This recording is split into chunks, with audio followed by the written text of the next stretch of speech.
the longest span of any cable-stayed bridge in the world. It faces challenges that would destroy any ordinary bridge.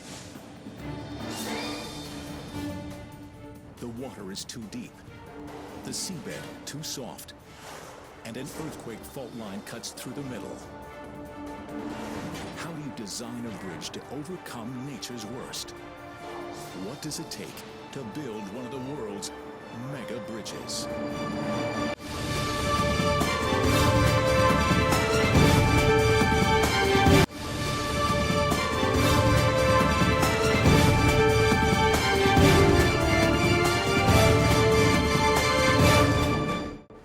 This is the Gulf of Corinth in Greece. It is deep, wide, long, great attributes for marine traffic, but a nightmare for traveling by land. The Gulf of Corinth virtually chops Greece in two. The only land route between southern Greece and the rest of Europe is 150 miles east. Bridging the Gulf has been a goal for more than a century, but it was impossible until now. Enter the Rio-Antirio Bridge. This colossal bridge is the first ever to cross the Gulf of Corinth. It clears the water by 170 feet, leaving room for the biggest ships. The design of the Rio-Antirio Bridge looks deceptively simple.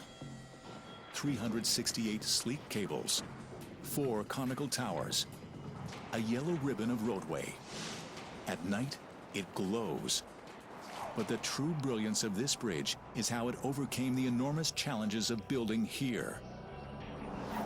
Challenges so mind-boggling, they stumped engineers for decades. Top of the list, earthquakes. Other bridges had been built in earthquake zones, but this bridge must cross an active seismic fault line.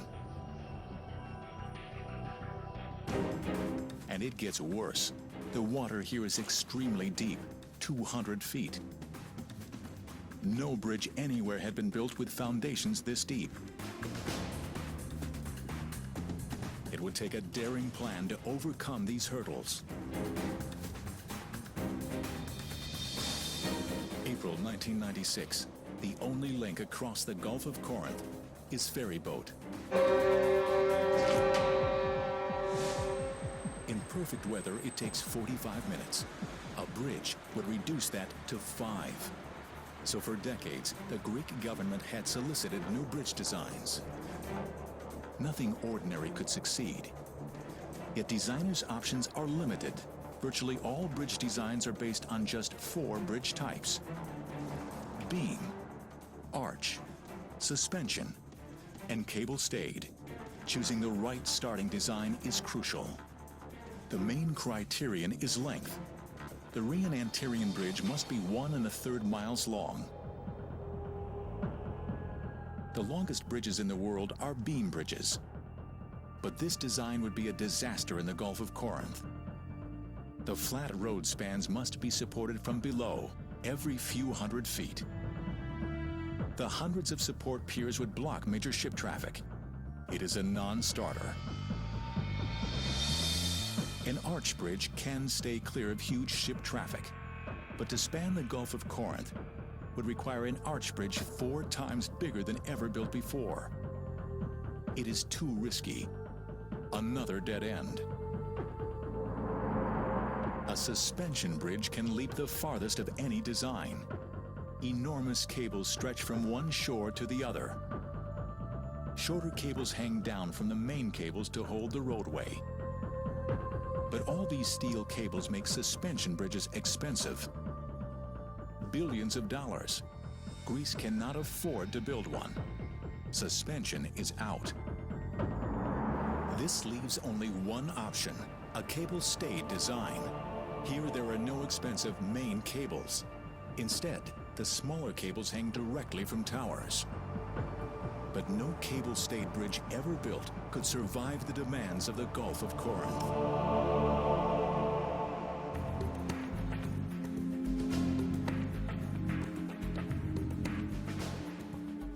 The most promising plan comes from a French company, Vinci.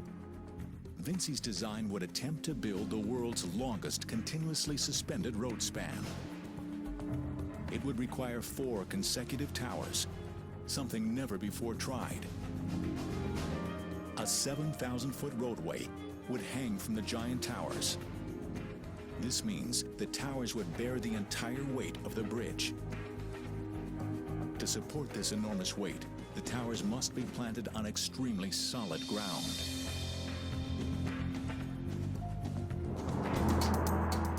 Researchers probe the sea bottom for bedrock.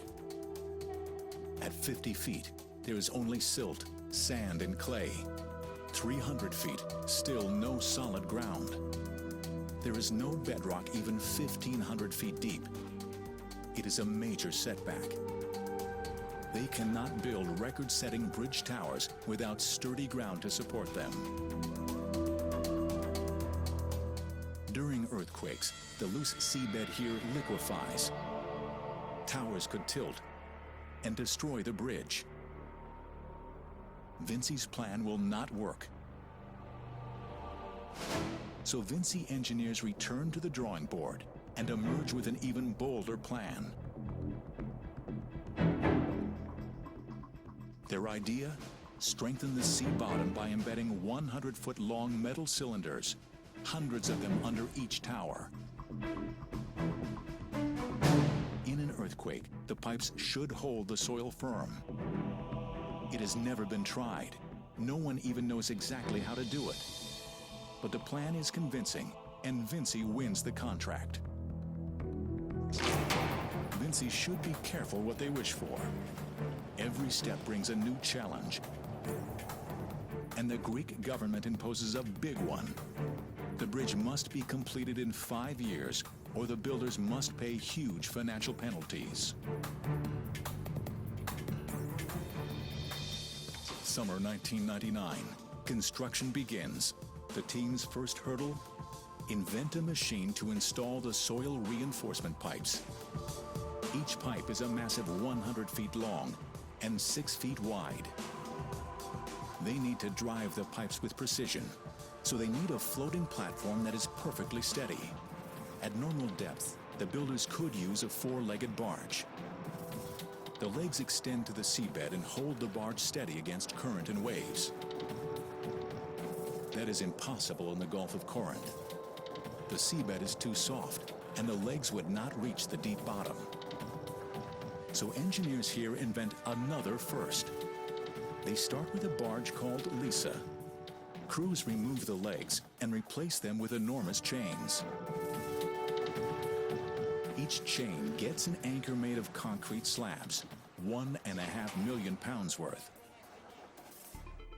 Crews sail the barge into position, lower the anchors, then pull the chains tight. Now the barge is held rock steady.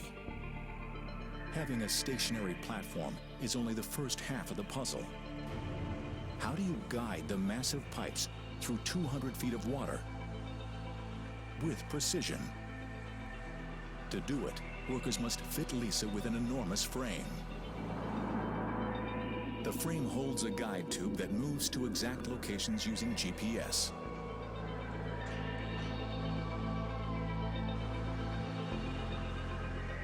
To pick up one of the pipes requires a hydraulic hammerhead, big enough to host a poker game. A crane moves the hammerhead and pipe to the guide tube. Even at the surface, it is hard to maneuver the 6-foot wide pipe into position. They need to thread it into the guide ring.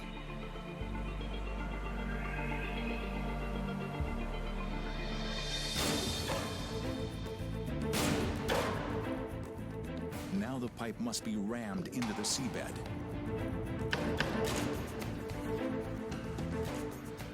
The hydraulic hammer delivers 160,000 pounds of force with each blow.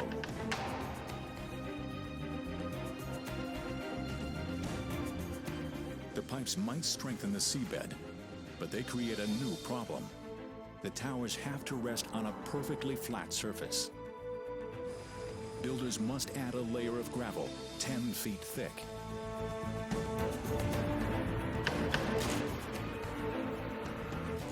But how do you smooth an enormous pile of gravel that is 200 feet under the water? You cannot send people diving at that depth without a lot of care. They cannot stay very long. They cannot wear very much. So you forget it. This is not the way. So the engineers perfect a different system. They use the guide tube. Operators place the bottom of the guide tube exactly where they want the top of the gravel. Then they pour the gravel into the pipe. As they move the pipe, the gravel pours out at the exact level. Sonar scans show the gravel level is accurate to plus or minus 2 inches. While the seabed is strengthened and leveled, the construction crews tackled their next big challenge, the towers. First, the foundations are built. At shore, they will be huge, larger than any other bridge foundations built before them. 1.5 times bigger than a football field.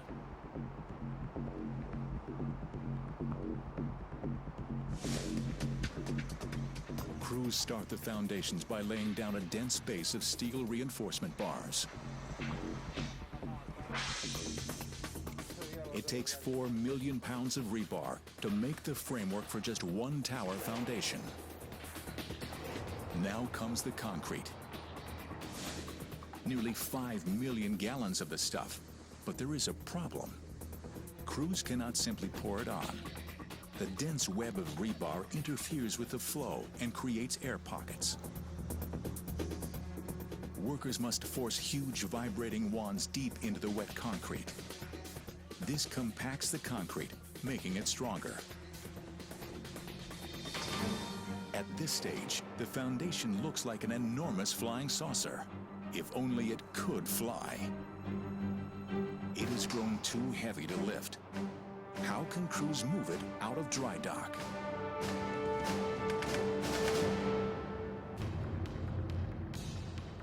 Building an earthquake-proof bridge in Greece presents a relentless series of challenges.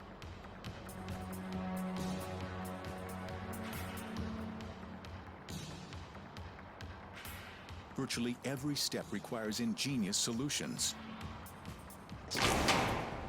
The bridge foundation alone weighs a staggering 140 million pounds.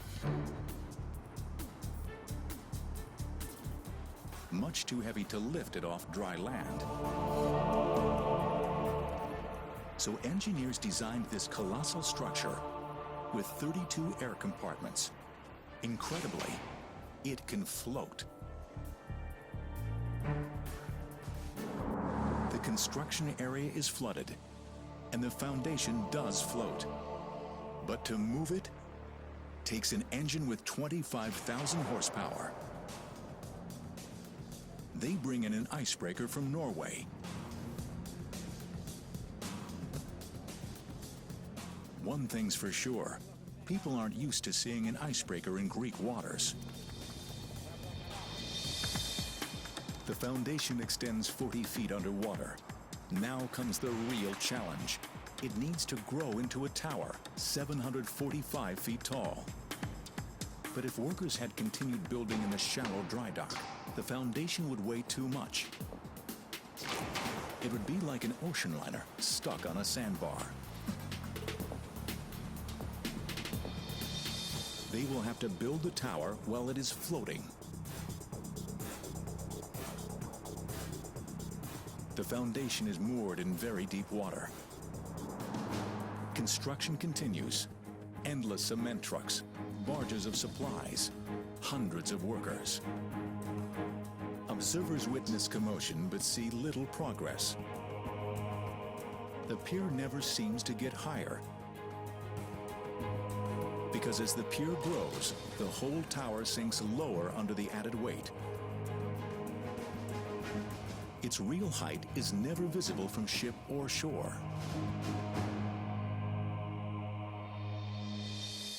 May 2001. After a year of construction, the first floating tower is ready for a risky maneuver. Crews must relocate it and sink it into place. The margin for error, only 4 inches. It takes 3 tugs to tow this huge structure to position. Now workers slowly add seawater to the 32 compartments in the foundation. The enormous unit begins to sink. GPS monitors the positioning. Precise placement on the seabed is critical. That was a bit tricky in our mind. We were a bit afraid when we started this operation.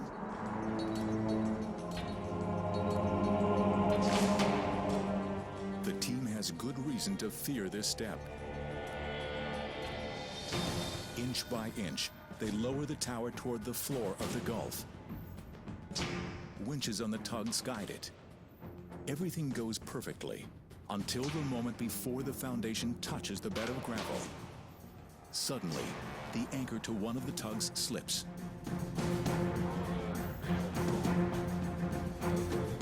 The entire foundation moves a foot off target.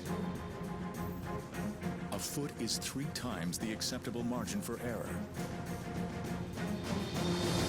To reposition it, they'll have to raise it and begin the process again, at great cost of time and money.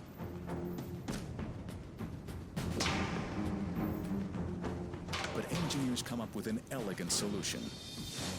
They decide it will be cheaper and faster to move the whole bridge 1 foot over from where it was supposed to go.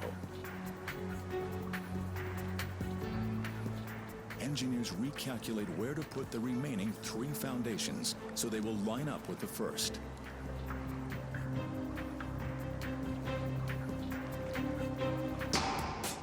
Now the 3 remaining towers must be placed precisely on the recalculated bridge line.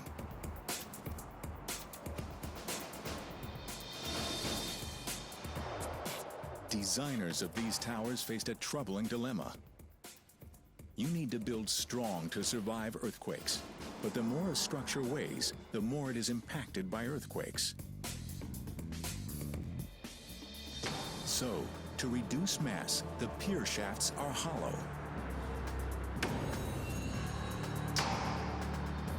Engineers will be able to inspect the hollow piers after the bridge is finished. Access is just under the roadway.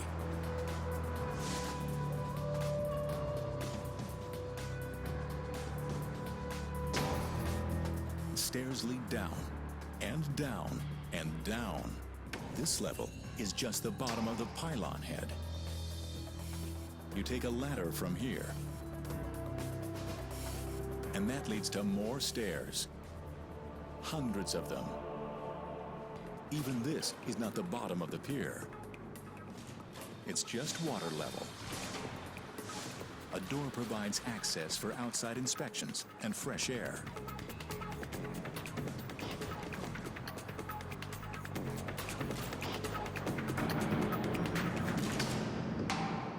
After climbing down the hundreds of stairs to reach the water level, engineers still have hundreds more to go. It takes 520 stairs to reach the bottom. So we're at the bottom of the pier.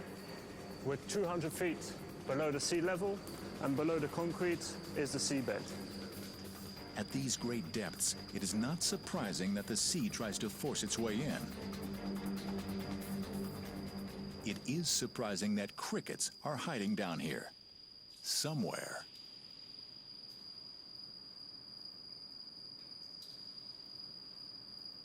The doorways lead to empty air chambers inside the widest part of the tower foundation. Critical monitoring devices are mounted on the wall. This one will sound an alarm if it detects water.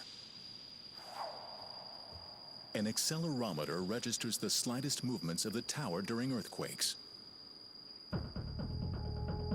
To help the towers survive earthquakes, engineers designed another first. The towers are not anchored to the seabed in any way. They simply rest on top of the 10-foot thick gravel. In an earthquake, the towers will slide on top of the gravel. The fiercest shaking will not be transmitted to the other parts of the bridge. engineers calculate that the towers will be able to slide 6 feet without compromising the bridge's integrity. That was beneficial to the structure because when sliding, you were in a way cutting off the maximum stress in the structure. When each pier is in place, engineers are ready to build them another 538 feet high and hang 7,000 feet of roadway from them. But there's a problem. The finished bridge is going to weigh far more than the towers do now. This added weight will make the foundation sink into the seabed, but no one knows exactly how deep. It could be disastrous for the finished bridge. Engineers must force the towers to settle now by making them millions of pounds heavier.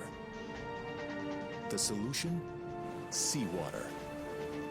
They completely fill each pier. The plan works. The water does cause the foundations to finish settling. Now they will be stable when the bridge is completed.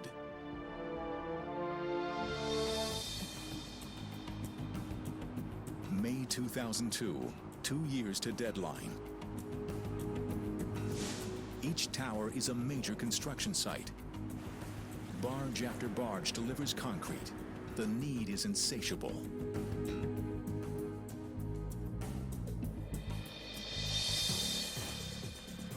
The towers will rise from the surface of the water in 4 distinct sections, each critically important, each massively complex, each an enormous challenge in itself. First, the octagonal pier shaft rises out of the water. It supports the pier head, an inverted pyramid that serves as the base for the 4 pylon legs. The enormous legs meet at the pylon head. That supports a massive metal bracket where the cables are attached. Pier shaft, pier head, legs, pylon head. The entire bridge depends on their structural integrity. But engineers are about to discover they have overlooked a dangerous weak link.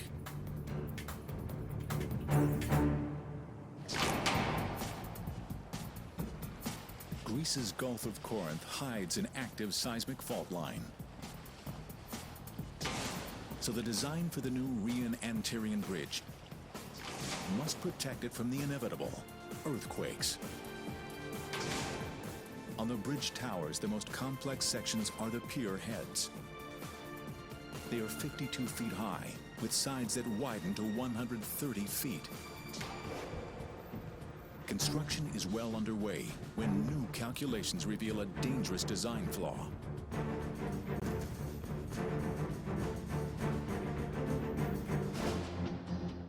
An earthquake would subject the narrowest point of the pier head to forces greater than originally anticipated. As designed, it's not strong enough. It is too late to redesign the tower, but not too late to increase the strength of the pyramid. The engineers add rebar, lots of it, more than any other part of the bridge. Inspectors are satisfied the piers are now strong enough. Construction can continue with confidence, for now. The next stage of construction is extremely vulnerable. Building the 4-legged pyramid requires extensive precautions. The completed pyramid will be immensely rigid. But while the pyramid is being built, before the 4 legs converge at the top, the unconnected parts are dangerously weak. In the middle of the strait, we have a fault line, and you have to take into account an earthquake while you are pouring concrete, while you are putting something down with a crane. So this is very difficult. If an earthquake strikes during construction, the legs of the pyramid could move, crumble, and crash into the sea. Most structures need bracing during construction, but here, the contractor takes the idea to a new level.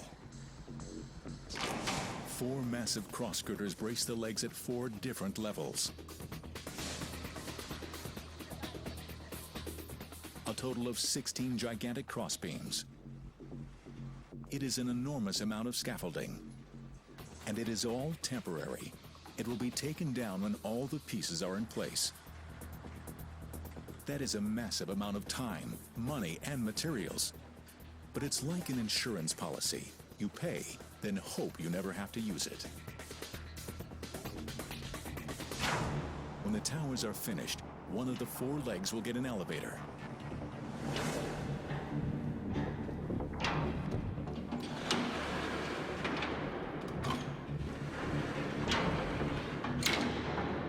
The journey to the top will still be arduous. The elevator does not go all the way up. It stops where the legs converge.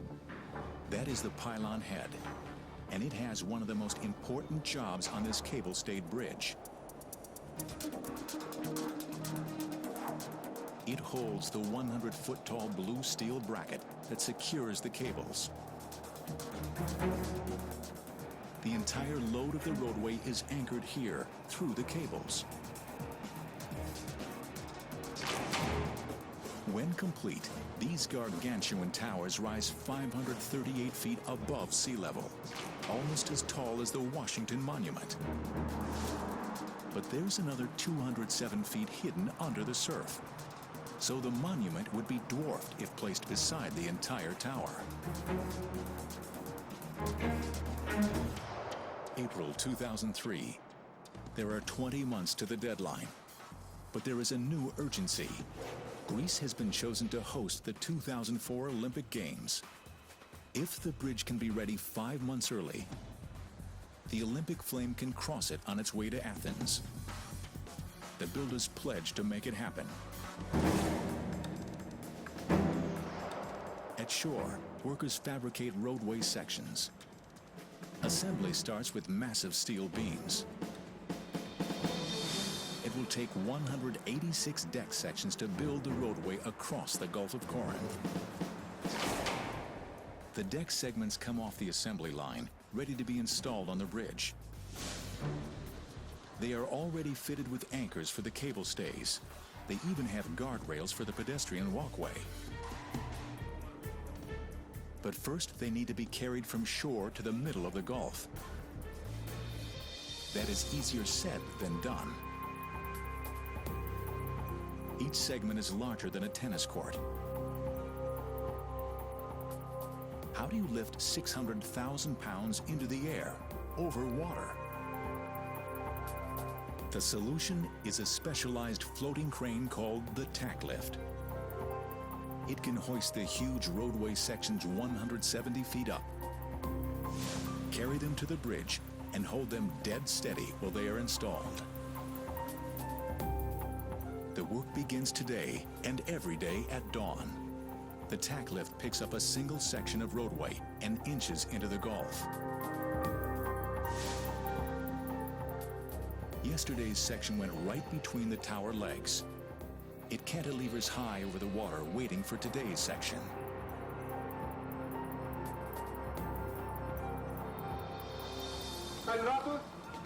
Now, as the tack lift nears the bridge, one of its Dutch crew relays directions. The captain guides the barge, inch by inch, until the new section approaches the existing roadway. Surveyors use a laser to ensure millimeter accuracy. But there is a problem. The wind is too strong. Even the tack lift cannot hold the span steady. 2 hours pass.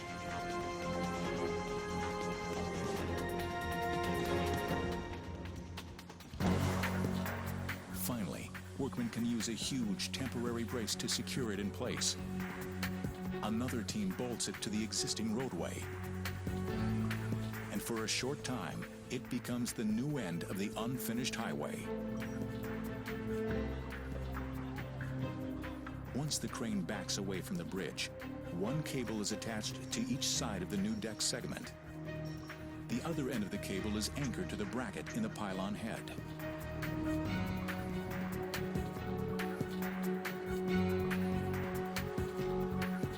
Each cable is made of up to 70 strands wrapped in black polyethylene. Each strand is made with exactly 7 steel wires, each about the thickness of a chopstick. When the cables are installed, the excess is cut off, and the bare ends get a special coating to prevent rust. It takes 368 cables in all to hold up the 1.4-mile-long roadway. That's 25 miles of cable, made from 10 million pounds of steel. Summer 2003. There is only a year until the Olympic torch must cross the bridge. But after relatively smooth sailing, builders meet one of their biggest nightmares. A major earthquake strikes the unfinished bridge. August 14th, 2003. Construction on the enormous Rio-Antirio Bridge faces disaster. Seismic shaking reaches a destructive 6.2 on the Richter scale. Towers are still under construction. They are extremely vulnerable. Worse still, the shock hits as builders are installing a new section of roadway. Workers are everywhere. Miraculously, no one is seriously injured. When the dust settles, all the parts of the bridge are still standing. They dodge the bullet and avoid a major catastrophe. All the expensive scaffolding and crossbeams were insurance that more than paid for itself. The unfinished pylons held together. But this was just a warm-up. Engineers know many more earthquakes are coming, so they designed this bridge with a unique safety feature.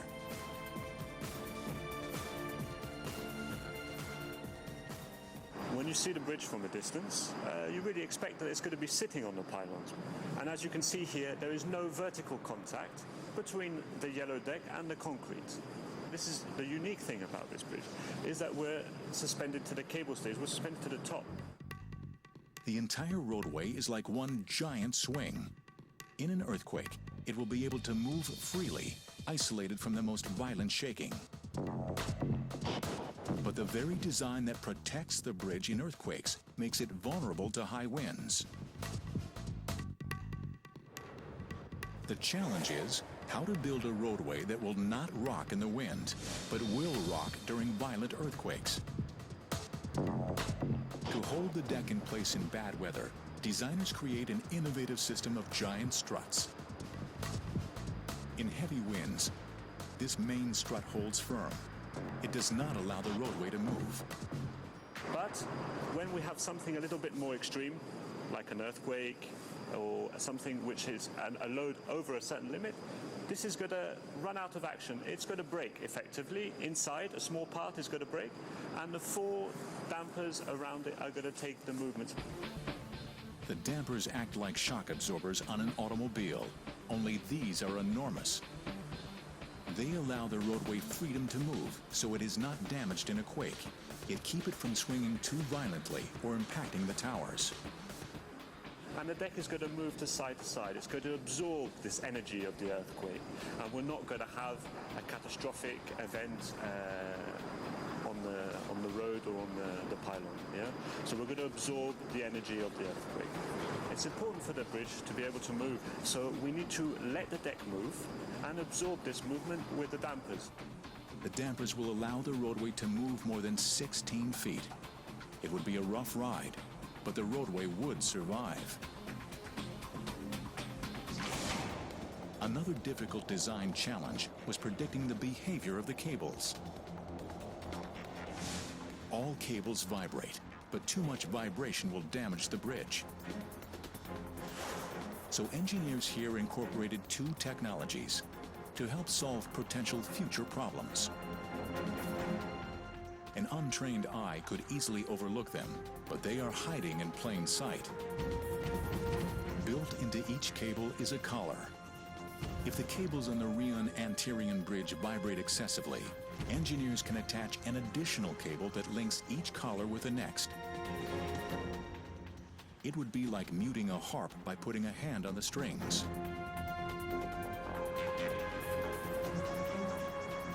On the same cables is another device called a strake. It is smaller and even harder to notice than the collars. The strake is the spiral lip that runs the length of the white cable sheathing. It looks like it is just decoration, but it plays a key role in the longevity and safety of the bridge. It is a lesson a bridge in Texas learned the hard way. The Fred Hartman Bridge in Baytown, Texas, is not as big as the Rio-Antirio Bridge in central Greece. The main span is 1,250 feet, not 7,000. And it spans a river, not the Gulf of Corinth. There is no active seismic fault line here, no excessively deep water. So it was a surprise when the Fred Hartman's cables began to misbehave. And not just a little. The cables were vibrating so much, they were tearing the bridge apart. It was a confusing mystery. The vibrations would come and go, and no one was sure why. In good weather, no problems. In high winds, pouring rain, no problems. But in a mild rain and a mild wind coming from just the right direction, disaster. It took endless observation and wind tunnel tests to figure out why. It turns out that in a mild rain, a tiny stream of rain runs down the cables. The water changes the profile of the cable just enough so the wind sets the cable in motion. Too much wind, the water gets blown off the cable. Too much rain, and the stream of water doesn't form. On the Rio-Antirio Bridge, designers do not need to fear mild wind and rain. Here, rainwater cannot run straight down the cables because of the simple raised lip that spirals around each cable. Spring 2004. The new deadline of early August is fast approaching. If the Olympic flame is going to cross the bridge, all the deck segments must be in place. In May, with time to spare, the tack lift transports the last section of roadway from the staging area to the bridge line. The contractor's efforts pay off.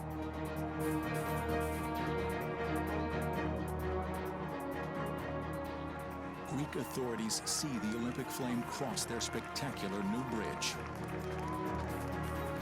A week later, the bridge opens to traffic. 4 months ahead of the original deadline.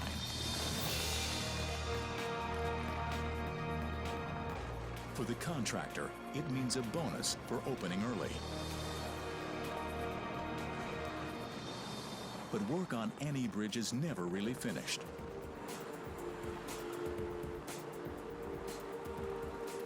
The builders just switch gears from construction to maintenance. To access the sides and underbelly of the bridge, inspectors use a motorized scaffolding called a gantry. Even with it, checking for rust is a high wire act. So we have to inspect all the bridge every year. All the yellow paint has to be inspected from one end to another. It takes about 3 weeks just to inspect all the yellow, each bolt and each yellow coated area. So here we'd have at least 400 bolts, maybe more as we go closer into the middle of the span. These were all placed and tightened in one day, or at least in a shift of 8 hours. These need to be checked carefully at the gaps and around them to see if the paintwork is maybe showing some signs of weakness.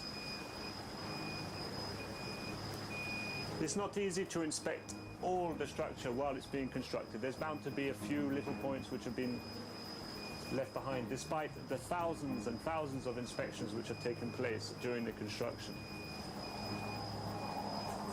After a full day checking yellow, you don't want to see it again, I'll tell you.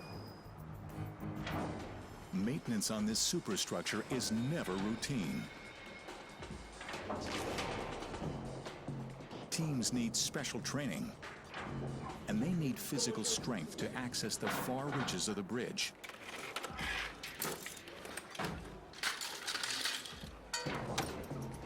From the top of the towers, the view is spectacular.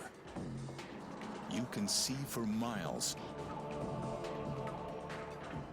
The sun is shining and the air is calm. Here, working in good weather is not a luxury. It is a safety requirement. Where they will be working, even a small mistake can be deadly.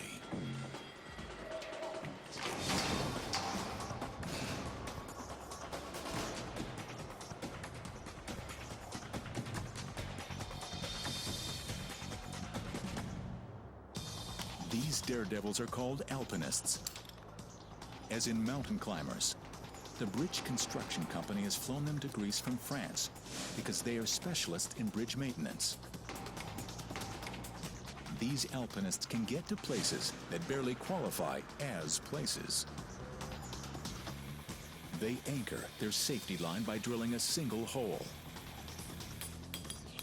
where they pound a single bolt to attach a loop to hold their rope.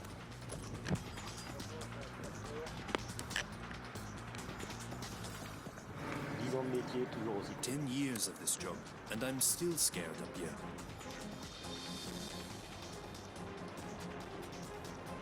When the alpinists reach the cables, they hang from rollers.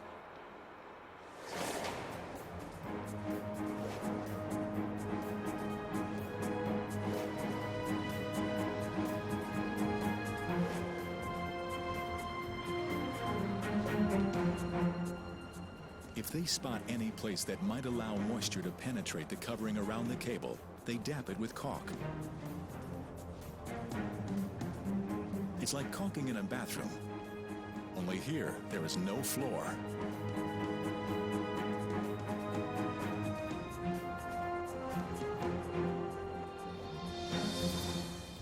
Generally, the alpinists start at the top and head down. Down is a lot easier than up.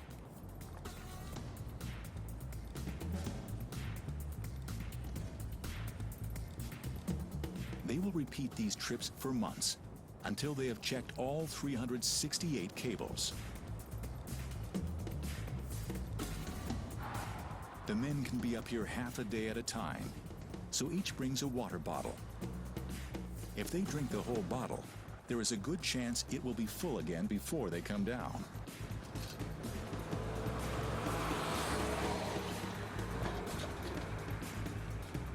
Alpinists are just one of the specially trained teams that maintain the bridge. Highly trained scuba divers work on the piers.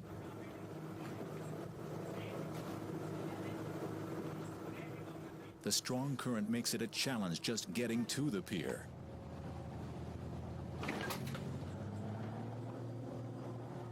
The captain races the engine to keep the boat firmly against the pier until the boat can be tied off.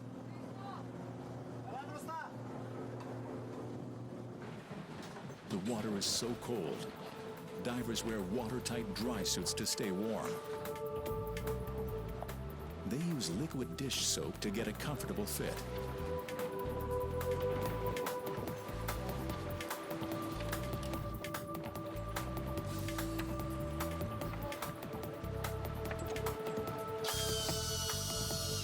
All this just to drill holes for mounting brackets.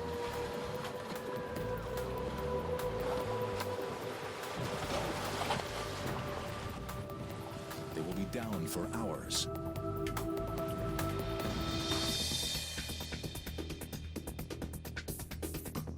Everything that happens on the bridge, day and night, is supervised from the command center behind the toll booths. Operators can see the bridge firsthand. Can you please check for that stopped car? Use the 52. But more importantly, they monitor a vast network of cameras and sensors installed all over the bridge. There is too much information to watch all at once, so computers help. They constantly evaluate the cameras and data. When a computer spots potential trouble, it alerts operators. If there is a situation on the bridge, operators can quickly reprogram signs to warn drivers.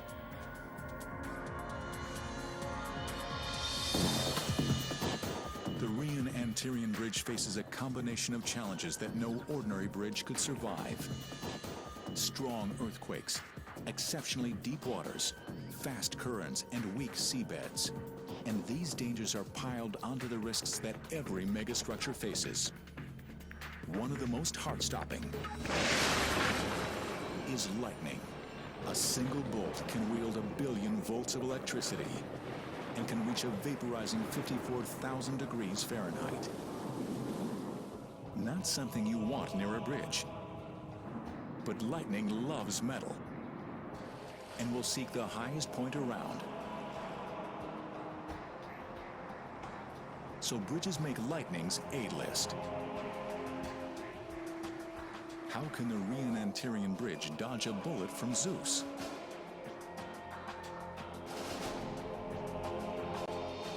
A bridge's best defense against lightning is a lightning rod. These rods provide a path of least resistance for the lightning. On the Rio-Antirio Bridge, they are connected to metal ribbons that guide lightning bolts around the bridge and down to the sea.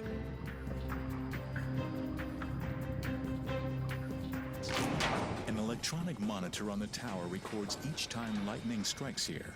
Slide a magnetic key, and a little red light will flash once for each strike since the device was installed. 26, 27, 28, 29, 30. 30, Philip. The lightning rods work time and again. But January 27, 2005, a massive bolt scores a direct hit to one of the cables. Operators immediately close the bridge. 40 minutes later, the cable falls to the deck. It has been burned clear through. Losing one cable is not dangerous. This bridge is built so mightily, it can handle losing 2, even 3 cables without a problem. 3 days after the freak lightning strike, the damaged cable has been replaced. The bridge is good as new and open for traffic. The quick repair is yet another triumph for this Megastructures builders. It is a source of pride for everyone involved. I was really lucky because I worked during the construction.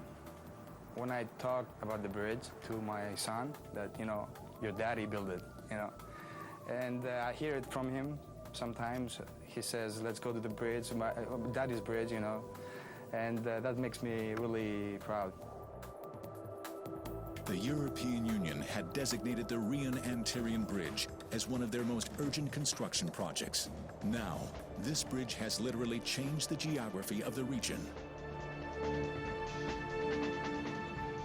Transportation and commerce have been enhanced across Greece and all Europe.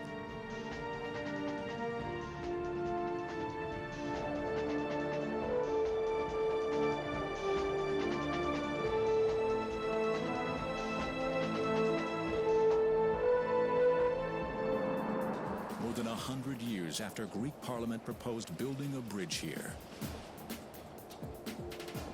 and only 5 years after construction began, this bridge enters the record books.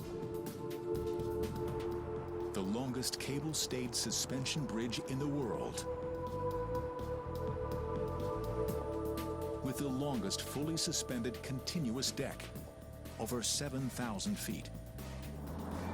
It has the world's largest bridge foundations and the deepest, sitting 200 feet under the sea. Innovative engineering allows the Rio-Antirio Bridge to survive where other designs would fail. It stands as one of the world's mega bridges.